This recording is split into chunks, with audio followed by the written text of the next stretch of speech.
Right. ప్రధానంగా BC సంఘాలన్నీ కూడా బీసీల విషయంలో కాంగ్రెస్ పార్టీ కొంత ఇచ్చినటువంటి హామీలను విస్మరిస్తుందని గతం నుంచి పోరాడుతూ ఉన్నారు. అదే అంశం మీద ఈరోజు ప్రధానంగా గౌడ సంఘాలకు ఇచ్చినటువంటి హామీలు ఏదైతే ఉన్నాయో వాటన్నిటిని కూడా విస్మరించి ఈరోజు కాలం గడుపుతూ ఉన్నదని చెప్పి కూడా బీసీ సంఘాలు, కల్లు గీత సంఘాలకు సంబంధించినటువంటి సమన్వయ కమిటీ ద్వారా ఈరోజు రౌండ్ టేబుల్ ఏర్పాటు చేసుకున్నటువంటి సందర్భం. మాట్లాడదాం. మనతో పాటు దుర్గయ్య గౌడ్ ఉన్నారు. నమస్తేనా? నమస్తే అన్న. ఏంది మళ్ళీ గౌడ సంఘాలకు సంబంధించి గతంలో నీర కోసం ఏదో ధర్నాలు, నిరసనలు తెలిపినారు, అది వేరే వాళ్ళకు టూరిజం కప్పచెప్పే ప్రయత్నాలు జరుగుతున్నాయని చెప్పి మళ్ళొకసారి రౌండ్ టేబుల్ అంటా ఉన్నారు. ఏంటి దానికి సంబంధించి? నమస్తే. S Durgaiah Goud, BC political front vice chairman, BC సమాఖ్య రాష్ట్ర అధ్యక్షులు. ముఖ్యంగా ఈరోజు బీసీ కుల సంఘాలు కాకుండా రాష్ట్రంలో ఉన్నటువంటి గౌడ కల్లు గీత వృత్తి సంఘాల సమన్వయ కమిటీ ఆధ్వర్యంలో ఈరోజు రౌండ్ టేబుల్ సమావేశం జరుగుతూ ఉంది. దీనికి ముఖ్య కారణం ఏంటంటే, రాష్ట్ర ప్రభుత్వము ముఖ్యమంత్రి రేవంత్ రెడ్డి గారు పిసిసి అధ్యక్షులుగా ఉన్నప్పుడు కామారెడ్డి డిక్లరేషన్ లోపల వాళ్ళ యొక్క ఎన్నికల మేనిఫెస్టో సందర్భంగా మేము అధికారంలోకి వచ్చేసేస్తే గౌడ్లకు సంబంధించేసి చాలా హామీలు ఇవ్వడం జరిగింది. దాంట్లో మొట్టమొదటిది ఏంటంటే, గౌడ వృత్తిదారులకు సంబంధించేసి గీతా వృత్తిదారులు తాడి చెట్టు మీదకి వెళ్ళి పడితే 6 లక్షలు ఉన్నటువంటి ఎక్స్గ్రేషియన్ 10 లక్షల రూపాయలు ఇస్తామని చెప్పడం. అదేవిధంగా గీతా వృత్తిని బలోపేతం చేస్తాం. గౌడులకు రక్షణ అంటే వృత్తిలోపు ఏదైతే ఉన్నదో మోకు, ముస్తాకు సంబంధించినటువంటి దానికి సంబంధించినటువంటి ఉత్పత్తులు ఏవైతే ఉన్నాయో వాటి ప్రభుత్వం నుంచి ఇస్తామని చెప్పేసి, ఈ ఎక్స్గ్రేషియా కూడా సకాలంలో అందజేస్తామని చెప్పేసి, అదేవిధంగా గౌడ్లకు దాదాపు 25% బార్ అండ్ రెస్టారెంట్లో రిజర్వేషన్ కల్పిస్తామని చెప్పడం జరిగింది. అదేవిధంగా ఈ యొక్క ఏదైతే ఈ సంబంధించినటువంటి కల్లు కంపౌండ్ సంబంధించి అవైతే ఉన్నాయో వాటిని కూడా యథావిధిగా కొనసాగిస్తామని చెప్పేసి చాలా హామీలు ఇవ్వడం జరిగింది. హామీలతో పాటు గత సంవత్సరం కూడా ఇదే రంగారెడ్డి జిల్లా లోపల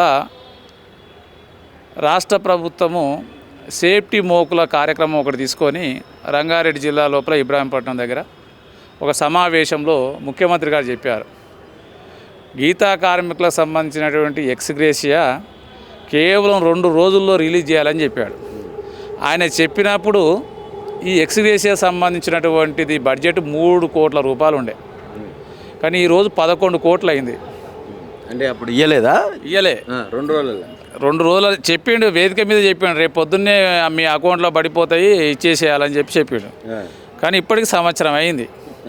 ఆ 3 కోట్లు పోయి ఇంకా వృత్తిదారులు చనిపోయి ఈరోజు 11 కోట్ల సంబంధించి 3 పోయి, అంటే ఈ రోజు వరకు కూడా ₹1 కూడా గీతా వృత్తి ద్వారా చెట్లపై కింద పడేటువంటి వృత్తిదారులు ఎవరైతే ఉన్నారో వాళ్ళకు ₹1 కూడా నేటి వరకు చెందలేదు. అదేవిధంగా ఎక్కడో కల్తీ జరిగిందని చెప్పేసి, వాస్తవంగా అంటే కల్తీ అనేది ఈరోజు అన్నింటిలో జరుగుతూ ఉంది. కల్తీకి గౌడ్లు వ్యతిరేకం. కల్తీ చేయాలని చెప్పి మేము ఎక్కడ కూడా కల్తీని ప్రోత్సహించట్లేదు. కానీ కల్తీ పేరు చెప్పేసి వృత్తిని నాశనం చేయాలనుకునేటువంటి విషయం ఏదైతే ఉందో, ఈరోజు చాలా కంపెనీలు హైదరాబాద్లో వందలాది కంపెనీలు ఉన్నాయి, చాలా విషతుల్యమైనటువంటి కంపెనీలు ఉన్నాయి, వాటి పొల్యూషన్ వెదజల్లేటువంటి కంపెనీలు ఉన్నాయి. కానీ వాటి మీద లేనటువంటి నిషేధము ఈరోజు కల్లు కాంపౌండ్లో పెట్టి ఎక్కడో ఒక ప్రాంతంలో ఒక 4 చనిపోయినని చెప్పేసి వాళ్ళ మీద పీడీ యాక్ట్ పెట్టడం జరిగింది. వాళ్ళు జైల్లో ఉన్నారు. కానీ దాన్ని దృష్టిలో పెట్టుకొని హైదరాబాదులో చాలా వరకు కల్లు కాంపౌండ్లు బంద్ చేసి ఇప్పటి వరకు కేవలం 4 రోజులు బంద్ చేయమని చెప్పి ఈరోజు దాదాపు 5 నెలలు అవుతున్నా దాని మీద ప్రస్తావన లేదు. అంటే ఈ విధంగా రాష్ట్ర ప్రభుత్వము ఒకటే కాదు, అన్నిట్లో కూడా గీతా వృత్తిని ఏ విధంగానైనా నాశనం చేసేసి దీంట్లో బెల్ట్ షాపులను తీసుకురావాలనేటువంటి ఏకైక లక్ష్యం. అంటే ఎక్కువ ఎక్సైజ్ కంటే దాదాపు ఈ కళ్ళును తగ్గించేసేసి మద్యపానాన్ని రాష్ట్రంలో అంటే గ్రామీణ ప్రాంతంలో ఏరులై పారించాలనేటువంటి ఏకైక లక్ష్యంతో రాష్ట్ర ప్రభుత్వం ముందుకెళ్తా ఉంది. అంటే రేవంత్ రెడ్డి అసలు దానికి విరుద్ధం అని చెప్పిండు కదా గతంలో. ఎన్నికలకు ఎన్నికలకు ముందు విరుద్ధం అని చెప్పాడు. ఎందుకు? ఓట్లు కావాలి కాబట్టి, గౌడ్ల ఓట్లు కాబట్టి, ప్రధానంగా రాష్ట్రంలో ఉన్నటువంటి బీసీల ఓట్లు, గౌడ్ల ఓట్లు కాబట్టి చాలామందికి గౌడ్లకేమో ఈ రకమైనటువంటి వాగ్దానాలు చేశాడు. గొల్ల కురుమలకు గొర్రెలు ఇస్తామని చెప్పారు.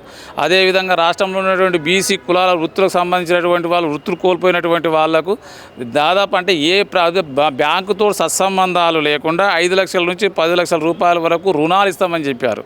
అది ఇవ్వలేదు. చాలామంది యువతకు ఎవరైనా వ్యాపారం దిక్కున కుల వృత్తులు కోల్పోయినటువంటి బీసీలలో యువత ఉంటే వాళ్ళకు కూడా దాదాపు 10 లక్షల రూపాయలు ఎలాంటి పూచికత్తు లేకుండా రుణాలు ఇప్పిస్తామని చెప్పారు. అది ఇవ్వలేదు. సంబంధించిన ఈ యొక్క బీసీకి సంబంధించినటువంటి విద్యార్థులకు సకాలంలో ఫీజు రియంబర్స్మెంట్ ఇస్తా అన్నారు. ఆయన అధికారంలోకి వచ్చినప్పుడు దాదాపు 4 కోట్లు ఉండే బీసీ విద్యార్థులకు సంబంధించినటువంటి ఫీజు రియంబర్స్మెంట్. ఇవాళ అది 12 కోట్లు అయ్యింది. ఈ రోజు వరకు ₹1 అయ్యలేదు. అంటే సంవత్సరానికి బీసీలకు సంబంధించేసి 20,000 కోట్ల రూపాయలు బడ్జెట్ ఇస్తామని చెప్పి 40,000 కోట్లు అయింది 2 సంవత్సరాలకి. ఇప్పుడు దాదాపు వాళ్ళకి 2 సంవత్సరాల పేరు మీద ఇచ్చింది ఎంత తెలుసా? 11 కోట్లు బడ్జెట్లో పెట్టారు. కానీ ఖర్చు పెట్టింది ఎంత? కేవలం 2,500 కోట్లు ఖర్చు పెట్టారు. అంటే ఇప్పుడు బడ్జెట్లో పెట్టిన 11 కోట్లు కూడా 11,000 కోట్లు కూడా 11,000 కోట్లు ఇచ్చారు బడ్జెట్లో. ఖర్చు పెట్టింది 2,500 కోట్లు. మరి మిగతా 9,000 కోట్ల రూపాయలు ఎక్కడ పోయినట్టు? అసలు ఆ బడ్జెట్ కనీసం ఇచ్చిందే తక్కువ, దాంట్లో ఖర్చు పెట్టింది మరీ తక్కువ. అంటే ఈ రకంగా బీసీలను అడుగడుగున ఒక గౌడ కులస్తులనే కాదు, రాష్ట్రంలో ఉన్నటువంటి బీసీలను కూడా మోసం చేస్తూ ఈరోజు వాస్తవంగా వారం రోజులు అవుతుంది అసెంబ్లీ సమావేశాలు మొదలై. ఈ అసెంబ్లీ సమావేశంలో ఒక్కరోజు కూడా ఈ గౌడ వృత్తి గురించి కావచ్చు, కుర్మకుల వృత్తి గురించి కావచ్చు, రజకల వృత్తి గురించి కావచ్చు, నాయి బ్రాహ్మణ వృత్తి గురించి కావచ్చు, మిగతా ఏ వృత్తులు అయితే ఉన్నాయో ఆ వృత్తుల గురించి ఏ ఒక్క సబ్జెక్ట్ కూడా మాట్లాడడం లేదు ఈరోజు రాష్ట్ర ప్రభుత్వం. వాళ్ళకి ఇచ్చినటువంటి హామీల మీద ఎక్కడ కూడా మాట్లాడలేదు. కేవలం ఒకటే ముందలేసుకురు వారం రోజుల నుంచి, నీళ్లు నీళ్లు నీళ్లు.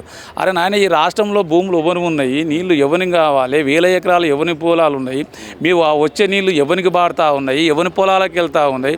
ఈరోజు ఎస్సీలకు లేవు పొలాలు, ఎస్టీలకు లేవు, బీసీలకు లేవు, మైనార్టీలకు లేవు. మీరు అస్తమానం వారం రోజుల నుంచి దేశంలో ఇంకా ఈ రాష్ట్రంలో సమస్యలే లేవా? ఈరోజు రైతుల సమస్యలు ఉన్నాయి, విద్యార్థుల సమస్యలు ఉన్నాయి, ఉద్యోగుల సమస్యలు ఉన్నాయి, నిరుద్యోగుల సమస్యలు ఉన్నాయి, ఈరోజు కుల వృత్తుల సమస్యలు ఉన్నాయి. ఏ ఒక్క సమస్యను కూడా ఈరోజు ప్రస్తావించకుండా కేవలం ఒకే ఒక విధానాన్ని పట్టించుకొని ఈరోజు బీసీ రిజర్వేషన్ల సంగతి ఏమైంది? వాస్తవంగా 42% రిజర్వేషన్లు ఏమైనాయి ఆల్రెడీ?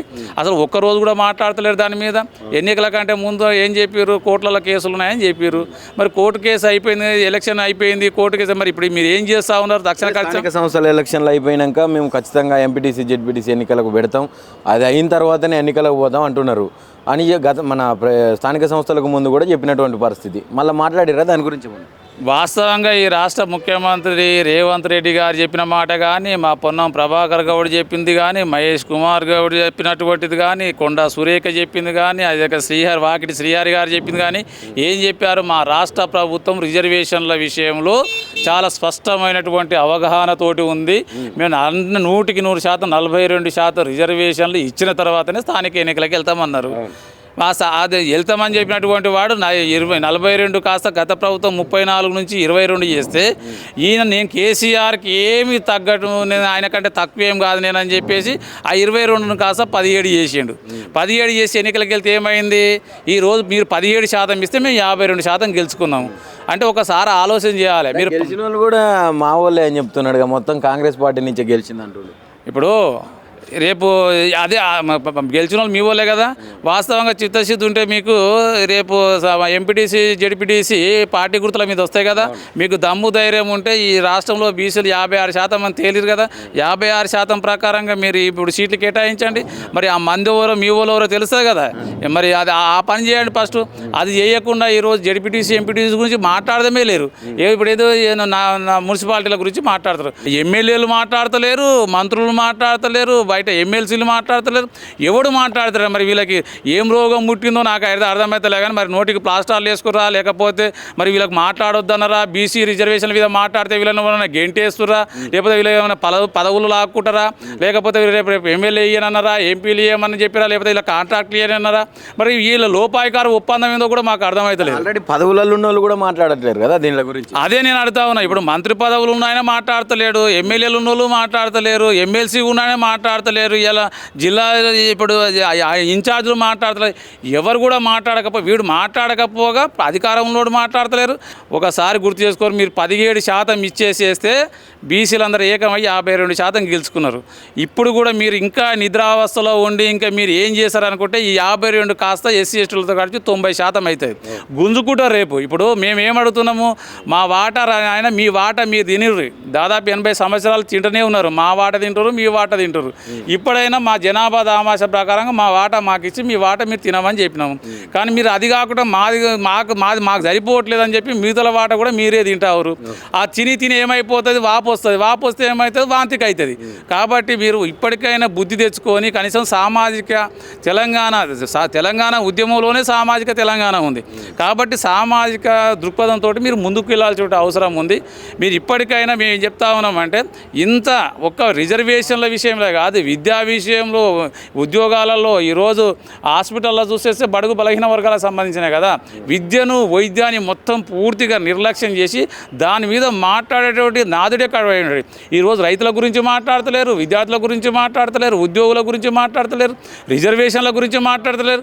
రాష్ట్రంలో ఏ సమస్య లేనట్టు ఒకే ఒక్క సమస్య, ఆ నీళ్ళ సమస్య పట్టుకొని ఈరోజు కావాలని చెప్పి కుట్రలు. ఈ కుట్ర ఎందుకు చేస్తూ ఉన్నారు? అసెంబ్లీ అంటే వీళ్ళు ఏమనుకుంటారు అంటే వాళ్ళకి గెస్ట్ హౌస్ లాగా తయారైపోయింది. అసెంబ్లీ అంటే మిమ్మల్ని ఎందుకు పంపించారు? ప్రజలు ఓటేసి ఎన్నుకొని మిమ్మల్ని అసెంబ్లీకి ఎందుకు పంపించారు? ప్రజా సమస్యల మీద మాట్లాడాలని పంపించారు. విద్యార్థులు మా సమస్యలు మాట్లాడతారేమో అనుకుంటారు, ఉద్యోగులు నిరుద్యోగులు మా ఉద్యోగుల సమస్యల మీద మాట్లాడతారనుకుంటారు, రైతులు మాకేం కొత్త పథకం ఏమి ఇస్తారో అని వేచి చూస్తూ ఉంటారు. ఈ విధంగా ప్రతి వర్గము ఆశిస్తూ ఉంటారు. అసెంబ్లీలో ఏం మాట్లాడుతుంటే అసెంబ్లీ వారం రోజులతో ఎక్కడ ప్రస్తావనే లేదు. ఒక 90% బడుగు బలహీన వర్గాలకు సంబంధించింది ఒక్క విషయం కూడా ఈ అసెంబ్లీలో చర్చకు రాలేదు. ఇంకోటి నార్మల్గా అన్ని రంగాల నుంచి కూడా ఇటు రిటైర్డ్ ఉద్యోగులు కావచ్చు, మొన్న మాజీ సర్పంచులు కావచ్చు, అందరూ మా చర్చ లేదు అని చెప్పి మాట్లాడుతూ ఉన్నారు. రాష్ట్ర ప్రభుత్వం వల్ల ఏం జరుగుతూ ఉన్నదంటే కాంగ్రెస్ అధికారంలోకి వచ్చిన కాడి నుంచి బీసీలకు కావచ్చు, ఇటు రిటైర్డ్ ఉద్యోగులకు సంబంధించి కావచ్చు, ఎవరెవరైతే ఇప్పుడు ప్రధానంగా కొట్లాడుతున్నారో అటు నిరుద్యోగులతో సహా అందరికీ కూడా అనేక హామీలు ఇచ్చింది. ఇక మా ప్రభుత్వం వస్తే మార్పు వస్తే మీ అందరి జీవితాలు బాగుపడతాయని. ఎట్లాంటి మార్పు వచ్చిందన్న? చాలామంది ఈరోజు విద్యార్థులు చాలా లక్షలాది రూపాయల ఫీజులు కట్టేసేసి కోచింగ్ సెంటర్లకు వెళ్ళి కోచింగ్ తీసుకొని ఈరోజు ఉద్యోగాలు ఎప్పుడు నోటిఫికేషన్ ఎప్పుడు పడుతుందా అని చెప్పేసి వాళ్ళు చూస్తూ ఉన్నారు. రిటైర్డ్ అయినటువంటి ఉద్యోగులు ఏం చేస్తూ ఉన్నారు, వాళ్ళకు రావాల్సినటువంటి భత్యం ఏదైతే ఉందో నెలకు రాక వాళ్ళు వయసు మీద పడేసి ఆరోగ్య సమస్యలతోటి వాళ్ళు సతమవుతారో వాళ్ళకు లేదు. ఈరోజు రైతులు గిట్టుబాటు ధర లేక ఒక పక్క, తర్వాత ఇప్పుడు రైతు బంధు చేయాల్సినటువంటి అవసరం ఉంది, అది లేదు. ఈరోజు వాళ్ళు సమస్యల మీద రైతులు ఈరోజు వాళ్ళు పోరాటం చేస్తూ ఉన్నారు. ఈరోజు సమస్యలు అని చెప్పేసి కుప్పలు తెప్పలుగా ఈరోజు రాష్ట్రంలో సమస్యలు ఉన్నాయి. ఆ సమస్యలు ఎక్కడ కూడా ప్రస్తావన లేదు. వీళ్ళు ఏంటంటే ప్రజాపాలన అంటే ఏంటి అసలు? 90 ఇప్పుడు ఎస్సీ ఎస్టీ బీసీలు మొత్తం కలుపుకొని 90% సంబంధించినటువంటి ప్రజలకు సంబంధించినటువంటి ఏం కార్యక్రమాలు తీసుకు ఉన్నారు? ఈరోజు ఏం తీసుకున్నారు? మీరు చెప్పినటువంటి హామీలు ఆటకెక్కిపోయినాయి. ఒకే ఒక్కటి ఒక బస్సు, ఆర్టీసీ బస్సు కరెంటు నడుస్తూ ఉంది. ఇక మిగతా సమస్యలను ఏమన్నా ఏ ఒక్కటన్నా ఈరోజు తీర్చిరంటే ఏ ఒక్కటి కూడా పరిష్కరించకపోగా ఈరోజు గొప్పగా చెప్తా ఉన్నారు. రేవంత్ రెడ్డి ప్రభుత్వంలో మంచిగా లేరా? రేవంత్ రెడ్డి ప్రభుత్వంలో బీసీలకు వచ్చింది ఏంటి? నేను అడుగుతున్నా అదే కదా, 40,000 కోట్లు. సరే మేము చెప్పింది కాదు ఇది, వాస్తవంగా ఎన్ని రావాలి? ఈ రాష్ట్రంలో ఈ రాష్ట్ర ఖజానా నిండుతుందంటే బీసీ ఎస్సీ ఎస్టీ బీసీల వల్ల. ఎందుకంటే ప్రతి దాంట్లో మేము కడుతున్నటువంటి ట్యాక్స్ల రూపాలనే కదా ఈరోజు రాష్ట్ర బడ్జెట్. అంటే 90% మంది ట్యాక్సులు కడితేనే రాష్ట్ర బడ్జెట్ ఏర్పడుతుంది. అంటే 18% జీఎస్టీ ద్వారా ఈరోజు వసూలు చేస్తున్నటువంటిగా వివిధ చెప్పుల మీద, బట్టల మీద, తిండి మీద, కూరగాయల మీద, ఆయిల్ మీద, వస్త్రాల మీద జరుగుతున్నటువంటి ట్యాక్స్ ఏదైతుందో ఆ ట్యాక్స్ చేయడం 3 లక్షల కోట్ల రూపాయల బడ్జెట్.